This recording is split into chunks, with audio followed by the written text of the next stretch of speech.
সংবাদ মাধ্যমে দেখেছি যে ক্লাব বা যারা করছে এটা বিভ্রান্তিমূলক।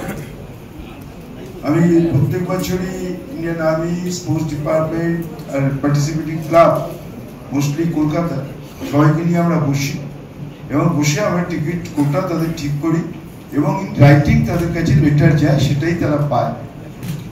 কেউ যদি বলে থাকে যে টিকিট শেয়ারিং নিয়ে তাদের প্রবলেম আছে, ইট ইজ নট ট্রু। যেমন ধরুন এবছর যেটা ঠিক হয়েছে, বিবেকানন্দ যুব ভারতীতে যেটা নন ডার্বি ম্যাচ হবে তাতে মোহনবাগান ক্লাব জেনারেল টিকিট পাবে 5,000, প্লাজা কিউ প্লাস আর 200, free sitting 50, box 20, VIP car parking 4, IOC car parking 15। একদম এই কোটাটাই মোহনবাগান, ইস্টবেঙ্গল, মোহামেডান স্পোর্টিং, ডায়মন্ড হারবার এফসি পাবে।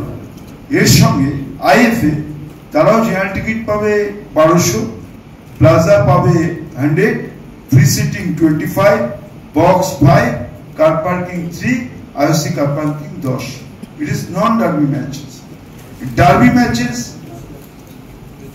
মোহনবাগান, ইস্টবেঙ্গল, মোহামেডান স্পোর্টিং এবং Diamond Harbour football club general ticket 5,000, plaza QR 150, 150, free seating 50, box 15, VIP car parking 4, IOC car parking 15। এবং এটাই নয়, এখানে আমরা এটাও বলছি যে for the each derby match on the non playing team will be given 500 tickets for the each match amongst the above mentioned team, namely Mohanbagan Athletics Club, East Bengal Club, Mohammedan Sporting Club এবং Diamond Harbour FC. আমরা সবাইকেই ticket দিচ্ছি। কিশোর ভারতীতে যেটা হবে সেটা আমাদের